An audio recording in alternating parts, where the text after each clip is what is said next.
you're not going to be calm in your mind. But the calmer that you are, the better you handle it, the faster you come out of the crash.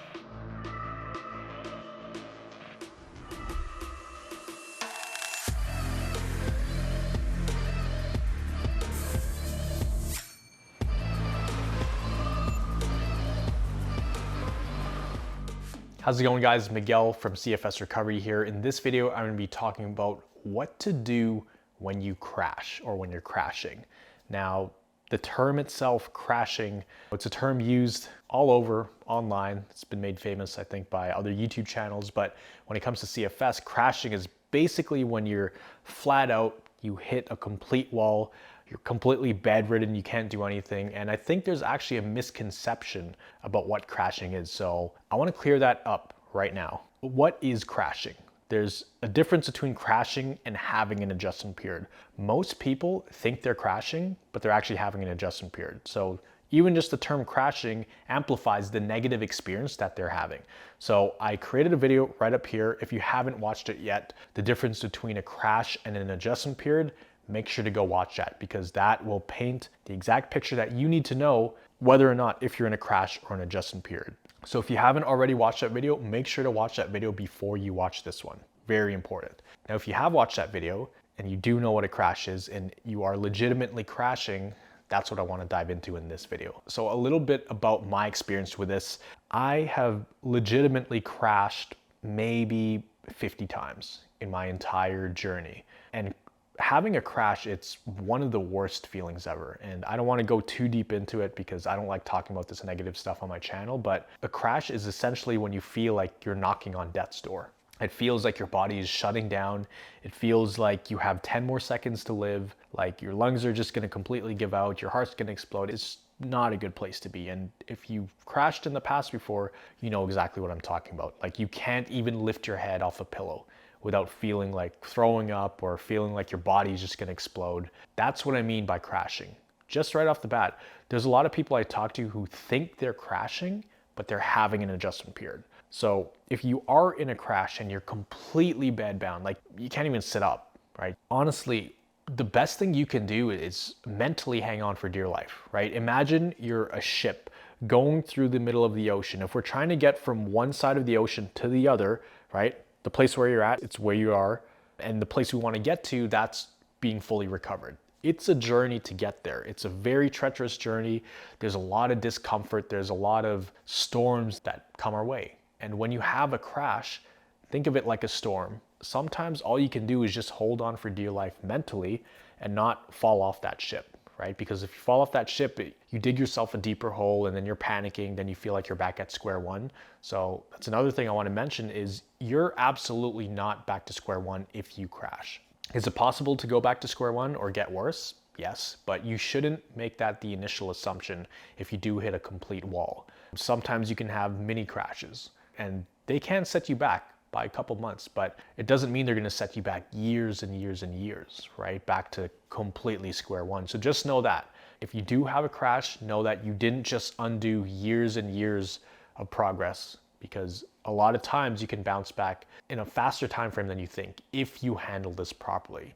So when you do have a crash and you're basically in the trenches, you're basically stuck in quicksand, the last thing you want to do is make it harder for yourself by mentally just freaking out, because your nervous system has caused tons and tons of physical discomfort where it feels like you're going to die.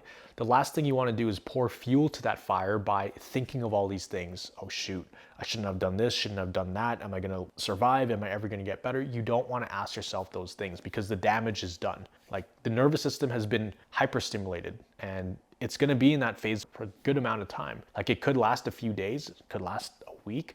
Crashes are very intense. You're not going to be calm in your mind, but the calmer that you are, the better you handle it, the faster you come out of the crash. There's not a lot of things that you can do in the moment to really make you feel better. There might be an ice pack that someone can put on you, or someone can be rubbing your hand, or you can have a family member sitting beside you. That might make you feel a little bit better, but for the most part, there's not a lot that you can do physically to feel better. There's not a lot that you can do physically to feel better. Maybe you can do some deep breathing, but even that, I've had crashes where just trying to take a deep breath, I felt like stabbing pain in my chest, and I would get like panic attack after panic attack. So there's not a lot that I could have done in that moment, but there was a heck of a lot that I could do to make it way worse. So sometimes it's just trying your absolute best to get to a neutral state. That's what you want. No matter how bad your body is freaking out, no matter how bad the symptoms are, the level of discomfort you're feeling, you want to remain as neutral and indifferent to the symptoms as possible, regardless of how intense they are. The less of an emotional charge or attachment you can have to the symptoms, the better. And that's not always possible, I get it. When you're having adrenaline dumped into your bloodstream and there's just complete fear and panic, it's hard to separate yourself from that, but you have to try your best, because the better you handle it, like I said, the faster you come out of it and the less intense the symptoms will be. Especially with crashes, it's damage mitigation. You can mitigate the damages, which means reduce damage. Doesn't mean it's not gonna hurt, doesn't mean it's not gonna suck, but you can make it suck less, right? So mention to people on the calls in our Recovery Jumpstart program, and if they're on a call, they're not crashing, because you wouldn't be able to even answer call, you wouldn't be able to look at the screen if you're crashing. If you are actually legitimately crashing, you just have to know that, like I said, there's not a lot you can do to make yourself feel better in that moment, but there is a lot of stuff you can do to make yourself feel worse. So you just really have to limit that. And then you just really have to believe that, okay, this is gonna be temporary, right? It's gonna really suck right now, but eventually, as always, this feeling dissipates in a few days, or maybe it's a week. That's a pretty long crash. To be crashing for a week, you know that the symptoms will get better. So you just have to constantly remind yourself of that. It's like when you're in the middle of the ocean and there's a storm and it's throwing the ship left and right and you feel like the ship's gonna tip over. Sometimes the best you can do is just hang on there for dear life and not panic, and just believe that, okay, this storm is gonna end at some point. At some point, the sunshine is gonna come out from behind the clouds. The storm is gonna go away. The water is gonna be completely calm. But right now, it is a fight. It is a war. It's a battle. Like the waves are 20 feet tall and it's throwing the ship around, but it's not always gonna be like that. It happens, but it's not always gonna be like that. So whenever I had crazy symptom surges, I just told myself that. And coming out of the hospital, after I knew all of these things, I realized that, holy cow, I'm not having a crash. Like a lot of stuff I was feeling, it was just really bad adjustment periods. But because I kept thinking that I was crashing, that only perpetuated the symptoms and made it feel 10 times worse than it was. And me stressing about the symptoms led to more symptoms, led to more fatigue, led to more pain. And it was just a cycle that was perpetuated by fear and anticipation. So once I realized that, never have I had a severe crash. There was one time actually, and this is when I was all better, like 4 years after I got out of the hospital, or was it 3.5? I had pretty much built myself back up to a point where I could work out, I could run 10 kilometers a week, where I could do boxing, I could exercise and work full time and travel. I think it had to do with the vaccine, my second vaccine. I was working out a ton. I was definitely working out way more than I should have been. So I was kind of pushing it in that perspective, but I also had the second vaccine, and then 2 days later, my body just completely hit a wall. Like that felt like the closest thing to a crash that I'd felt in probably 6 to 7 years. I hadn't felt that severe level of symptoms since before I got to the hospital, or during the time I was in the hospital. So that was the one time I actually felt like I was having a crash after I knew all of this information. But other than that, there were so many times when my body was just freaking out. Like my heart rate was high. I was having thoughts in my head. I was like, oh shoot, is this it? Is this the one that takes me out? But then I would constantly keep my thoughts in check.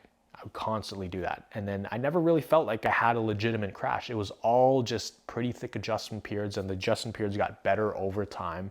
But that's number one though. You have to figure out, are you actually experiencing crashes or adjustment periods? Most of the people I talk to who think they're having crashes, they're in adjustment periods. It's like people who go out and they say, yeah, I went out yesterday and now I'm crashing, so I just have to stay at home all day. So I just really have to limit myself because I'm crashing. And I'm just like, no, you're not crashing. If you were crashing, you wouldn't be able to sit up. You wouldn't even be able to talk properly if you were actually crashing. That's a legitimate crash. What you're having is an adjustment period. Basically, your body is overstimulated from the stress it's going through.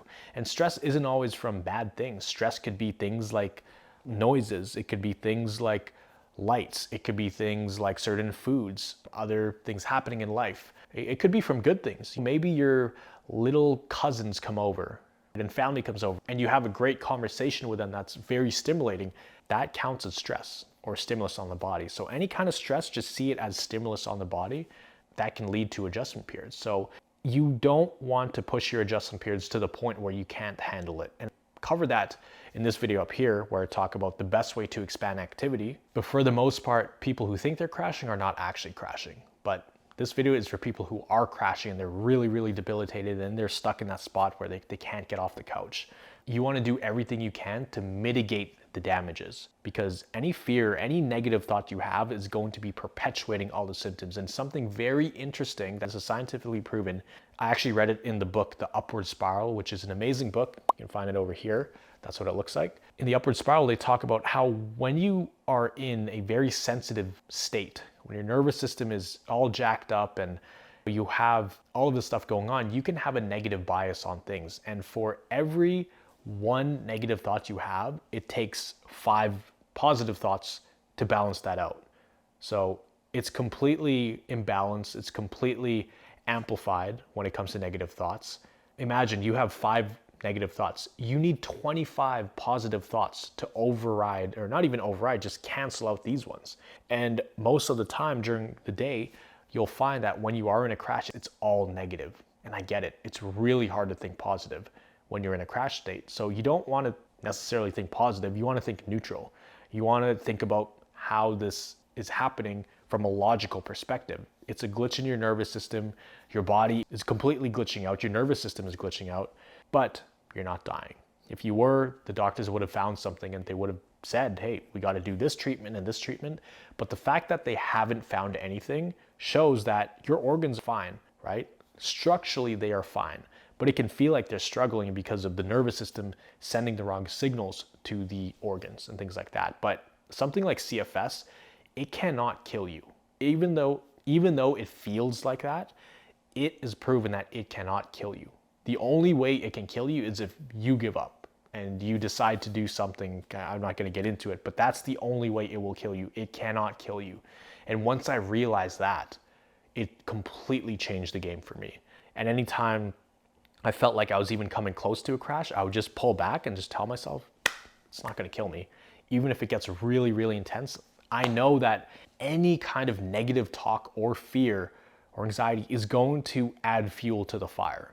So there's a lot of people I talk to on Instagram, and they might be watching this video right now, where I try to provide solutions and try to help them and give them ideas, but they're just feeding that negative narrative.